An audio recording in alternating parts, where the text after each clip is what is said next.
is up, ladies and gentlemen? Today we're going to be talking about injury prevention. I know, the fun stuff. But no, in all seriousness, if you want long-term success in this natural bodybuilding game, in this weightlifting game, powerlifting, whatever it may be, any sort of physical endeavor, you're going to want to stay injury resistant and, avoid getting a major injury in general, because then you're just going to be getting hurt, recovering, getting hurt, recovering, and it's going to yo-yo your progress and stall you over time. And that's not something that we want. So what do we do? Right? So I got my 2 cents on this particular topic. I've been lifting for 5-6 years now, and I've yet to have an acute injury.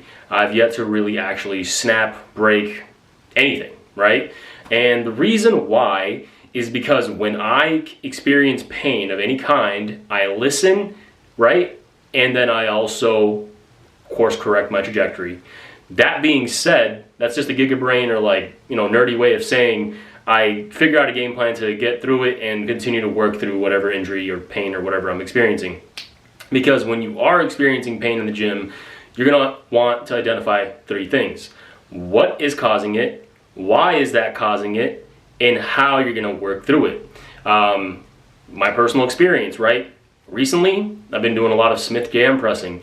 That's been a couple months ago now. See, I was doing it, I was making really good progress. I got up to the point that I was doing 140, 135 for reps of 10 to 12. So I was getting pretty strong, pretty heavy with it. However, right, and this is the what, I got too greedy with it, right? The JM press is what caused the pain in my elbow and my wrist. I started developing some really chronic, really bad, I'd say from a 1 to 10 scale, 6.5 to 7 level of pain. And the reason why that was happening is because I got greedy. I started spamming the lift because I was making really good progress on it, and I was doing it 3 times a week, which for something like a JM press is pretty insane. Unless you're just an absolute monster who's got girthy, 19, 20 inch arms. That conditioning is on point. You can handle doing something like that. But I'm not on that level, right? But I wanted to. I wanted to do that because I was impatient, and so I paid the price. My elbow started to hurt, my wrist started to hurt, all of that started to hurt, and I knew I was coming up on a serious injury if I didn't change something and I didn't change it fast. So what did I do, right?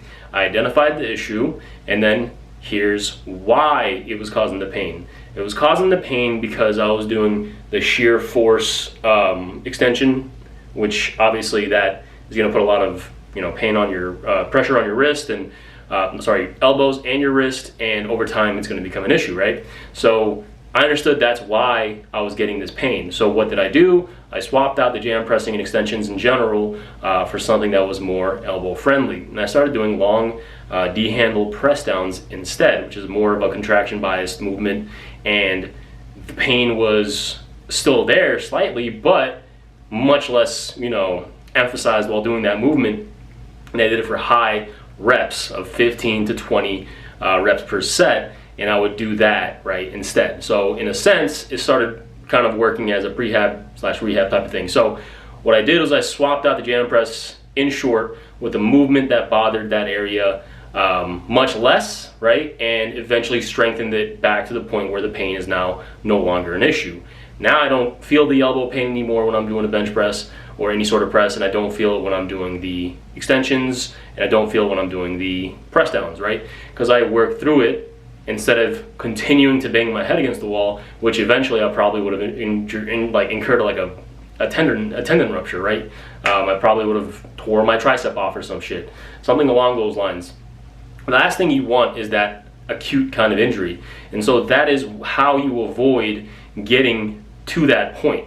When pain starts to show up in your body anywhere, it is a warning signal letting you know that, hey, something bad is about to happen if you don't, change what you're doing. Now, for those of you that don't listen, the end result is going to be that you tear a pec, fucking slip a disc in your back, maybe tear your ACL, whatever it may be. It's going to show up, and when that moment happens, know that it wasn't in that moment that you got injured. It was just accumulation of all those signals being ignored, now finally kind of getting you when you least expected it. And so what's the difference between an acute injury and a chronic injury or pain or anything like that, right?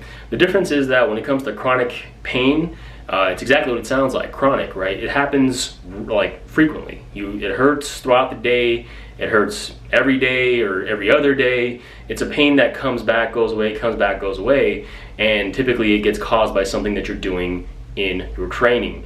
It's what we call overuse, right? When that pain starts to occur, it'll be very mild at first, and then eventually as time goes on, if it's ignored, it'll get more and more major. Eventually then it becomes acute. You never want an acute injury, so always listen to that pain and course correct in whatever area it may be.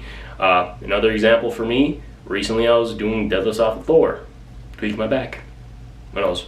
Maybe deadlifts just aren't for me, right? I tweaked my back, nothing like too serious, but it was enough to cause me discomfort. It was enough to, hurt throughout the day, and I swapped them out for RDLs. After doing a little deload, it took 4 or 5 days off of the gym so that the pain could subside, and then I started easing back in with Romanian deadlifts and back extensions and things like that. Haven't gone back to doing conventional deadlifts, however. I don't think I want to do those anymore.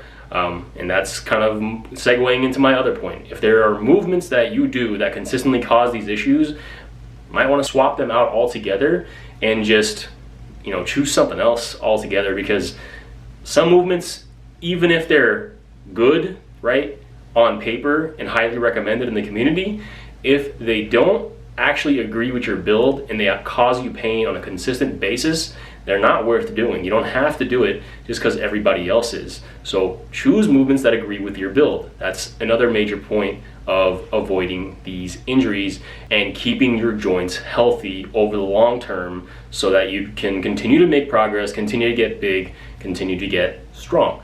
And that's kind of about it for the video. So to recap, again, when you have pain in the body, wherever it may be, whatever joint it is, identify what's causing the pain, why it's causing the pain, and how you can work through it. Typically that's going to be with band work, or maybe simply swapping it out for a movement that bothers you less but still gives you a pretty good stimulus that's comparable to the movement, right? And then eventually as time goes on, you might become resilient enough to continue doing those exercises, or revisit it with better form or whatever it may be. But still, you do want to address that pain before it can become really bad and then turn into eventually an acute injury, in which case you might take years, months, years off the gym having to recover rather than making progress like you should be. And that's why it's important to always get ahead of it. But that's all for this video. Thanks for watching. You have a great rest of your day. Share this with somebody that consistently ego lifts and probably hurts themselves constantly so that they can learn better.